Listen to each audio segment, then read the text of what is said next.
कि तू अपने बाप से नहीं डरता, हम तो अपने बाप से बहुत डरते थे। वो डरते इसलिए थे कि रोटी वो देता था। अब रोटी तेरी हो गई, अब कौन सा डरता है? और कुछ लोग सुन के बोलेंगे नहीं हम तो अभी भी डरते हैं। वो कुछ और कारण हो सकते हैं। मैंने हमेशा कहा कि डर और प्रेम में फर्क है। अपने पेरेंट्स से डरिए मत, प्रेम कीजिए, क्योंकि डर और प्रेम एक बक्से में नहीं आ सकते कभी भी। ये दोनों एक दूसरे के विरोधी होते हैं। जहाँ डर है वहाँ प्रेम नहीं है। अपने पेरेंट्स से, समाज से, दुनिया से, रिश्तेदारों से, सबसे प्रेम कीजिए, डरने की आवश्यकता नहीं।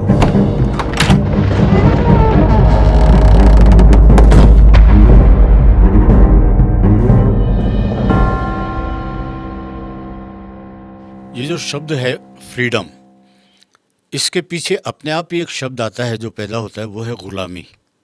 बच्चे को पेरेंट्स से, पेरेंट्स को समाज से, समाज को सरकार से, सरकारों को यूएनओ से। कहीं भी देखा जाए तो लगता है कि फ्रीडम के साथ गुलामी है। तो क्या पूरे समाज में गुलामी है जिससे कि सबको फ्रीडम ही चाहिए?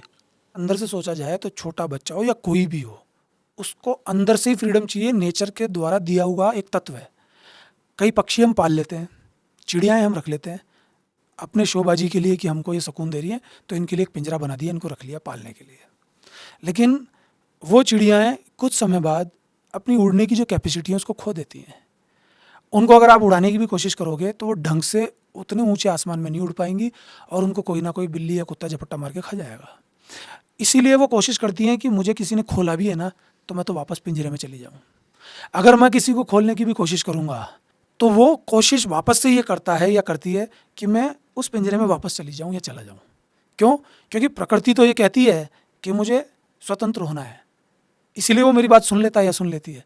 लेकिन वापस से उसके साथ इतना ज़्यादा अत्याचार हुआ है कि वो वापस से उस पिंजरे की तरफ जाता ही है या जाती है। तो मैं बात कर रहा हूँ आपकी इंटरनल फ्रीडम की, मैं आपकी आउटर फ्रीडम की बात नहीं कर रहा। आप इन्वॉल्व क्यों होते हैं? आपको कोई देखने थोड़ी ना आ रहा है। मैं बोल रहा हूँ आप आइए, मैं आपको सिखाता हूँ जीना कैसे जीते हैं। पहले जीना सीखना पड़ता है। ये भी एक क्लास है। लोग डॉक्टरी सिखा रहे हैं, लोग इंजीनियरिंग सिखा रहे हैं कि अच्छी रोडें बनाइए, अच्छे अस्पताल बनाइए, सब कुछ अच्छा बनाइए, होटल्स बनाइए, बहुत शानदार गार्डन बनाइए, पूरी दुनिया अच्छी कर दीजिए। लेकिन अच्छी ज़िंदगी कैसे जीनी है वो कोई नहीं बता रहा। आप आइए, मैं बताता हूँ।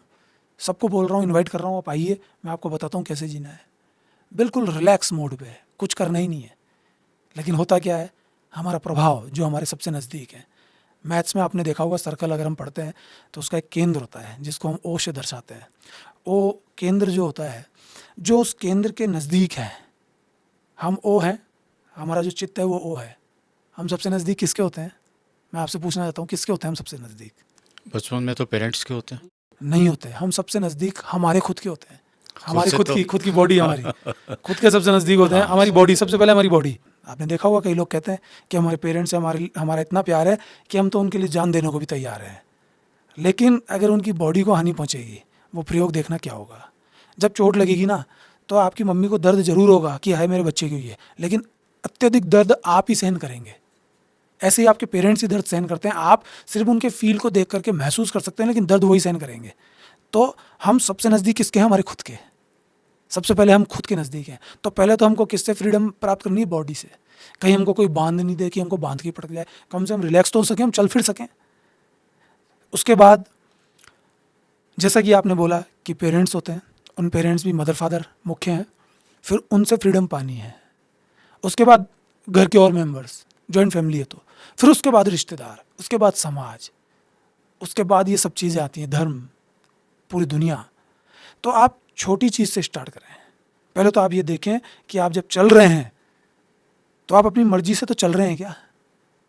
आपको भूख लगी, आपने खाना खाया, आपको किसी ने कह दिया घर के मेंबर ने, ये कोई टाइम है खाना खाने का? अरे मुझे भूख ही अभी लगी है तो मैं तो अभी खाऊंगा। नहीं साहब, हमने तो बांध दिया साहब, 2 बजे ही खाएंगे हम तो। मम्मी ने कह दिया, पापा ने कह दिया। साहब हमको तो लग रही है, हमारा तो पेट में दर्द हो रहा है, अभी मत करना, क्योंकि मम्मी ने तो बोला है कि सुबह 6 बजे ही करते हैं। क्यों? जब भूख लगे जब खाओ, जब लगे तब जाओ, जब नींद आए जब सो जाओ। ये संत की प्रक्रिया होती है जीवन की। लेकिन हमको सिखाया जा रहा है टाइम। हमको टाइम में भी बांधा जा रहा है। एक टाइम भी ऐसी चीज़ है जिसमें हम बंध जाएं। हम बंध ही नहीं सकते, हम तो अस्तित्व है। अस्तित्व कभी बनता ही नहीं है, वो तो चलता है और जो होता है जो है। तो ये सब चीज़ें हैं कि उसको समझना पड़ेगा, और एक बच्चे को भी अपने पेरेंट्स से संघर्ष ना करते हुए समझना पड़ेगा। कभी कभी ऐसे स्टेप लेने पड़ते हैं कि इंडिपेंडेंट होना पड़ता है, इंसान डरता है। क्यों ऐसा होता है कि एक जो बच्चा है जब वो पैसा कमाने लग जाता है तो वो फिर उसका डर अपने फादर के प्रति थोड़ा थोड़ा कम होने लग जाता है। फिर वो बातें करता है कि तू अपने बाप से नहीं डरता, हम तो अपने बाप से बहुत डरते थे। वो डरते इसलिए थे कि रोटी वो देता था, अब रोटी तेरी हो गई, अब कौन सा डरता है। और कुछ लोग सुन के बोलेंगे नहीं हम तो अभी भी डरते हैं, वो कुछ और कारण हो सकते हैं। मैंने हमेशा कहा कि डर और प्रेम में फ़र्क है। अपने पेरेंट्स से डरिए मत, प्रेम कीजिए, क्योंकि डर और प्रेम एक बक्से में नहीं आ सकते कभी भी। ये दोनों एक दूसरे के विरोधी होते हैं। जहाँ डर है वहाँ प्रेम नहीं है। अपने पेरेंट्स से, समाज से, दुनिया से, रिश्तेदारों से, सबसे प्रेम कीजिए, डरने की आवश्यकता ही नहीं है। ये जान के पेरेंट्स भी बताते कि हमसे डर, उनके ईगो को सेटिस्फेक्शन मिलता है, क्योंकि उन्होंने इतनी ज़िंदगी जी है और इतनी ज़िंदगी में कुड़े हैं, इतना परेशान हुए हैं, उनको खुद को पता चल गया कि मेरी ज़िंदगी का तो नाश हो गया। तो अब मेरी ज़िंदगी का तो नाश हो गया, अब हम बच्चे की भी सल्टा देवें। तो वो कहते हैं कोई नहीं डर रहा, दुनिया तो मेरी रेड मारी रही है, अब तू भी डर यहाँ पे, अब तेरे को भी प्रॉब्लम में डालूंगा मैं, क्योंकि किसी पे तो बस चलता नहीं है। थोड़ा वाइफ पे चल जाए तो वाइफ पे चिल्ला ले, वाइफ का हस्बैंड पे बस चल जाए तो हस्बैंड को सल्टा ले, दोनों में नहीं चले तो बच्चे को सल्टा ले। आप देखेंगे स्कूल्स के अंदर ये आपको चीज़ें मिलेंगी कि स्कूल्स में जो ज़्यादातर शिकायतें होती हैं, अगर आप गहराइयों में जाएंगे ना, तो उन पेरेंट्स की शिकायत ज़्यादा आती है जिनमें आपसी कलह ज़्यादा होती है। जिनमें आपसी कलह नहीं हो, शिकायतें नहीं करेंगे। क्यों? घर में हस्बैंड का बस नहीं चल रहा, बीवी उस पर चिल्ला रही है, अब वो अपनी फ्रस्ट्रेशन कहाँ निकाले, क्योंकि उसको भी पता है स्कूल के रूल्स रेगुलेशंस क्या हैं, क्योंकि स्कूल वाले तो सुनेंगे। तो वो अपनी बीवी से कुछ नहीं बोल पा रहा, वो स्कूल के ऊपर निकाल रहा है। तो इंसान जब फ्रीडम में नहीं होता, जो कि उसका नेचुरल तत्व है, तो वो फिर अपनी भड़ास किसी ना किसी पे निकालता है, फिर झपट्टा मारता है। ये एक बन जाता है एक सिस्टम कि मैंने तेरी फ्रीडम को ख़त्म किया है, तू मेरी फ्रीडम कर। अगर आप सोसाइटी का चित्र देखें तो आपको इमेजिन होगा, मैं सबको इमेजिन करवा रहा हूँ, सब एक बार सोचिए कि हम आखिर रह कहाँ रहे हैं। हमने बनाई सोसाइटी, बहुत अच्छी बनाई, कितनी अच्छी बनाई आपके सामने है। आप ध्यान से सोचिए, एक चित्र इमेजिन मैं आपको करा रहा हूँ कि आपके गले पे किसी ने हाथ रख रखा है, आपने किसी के गले पे हाथ रख रखा है, किसी और ने किसी के गले पे हाथ रख रखा है, रिश्ते नाते सब आ गए इसमें, सब एक दूसरे के गले पे हाथ रख रखा है। और गले पे हाथ रखना इस बात का संकेत है कि हम एक दूसरे का गला दबा रहे हैं, हम फ्रीडम में है ही नहीं।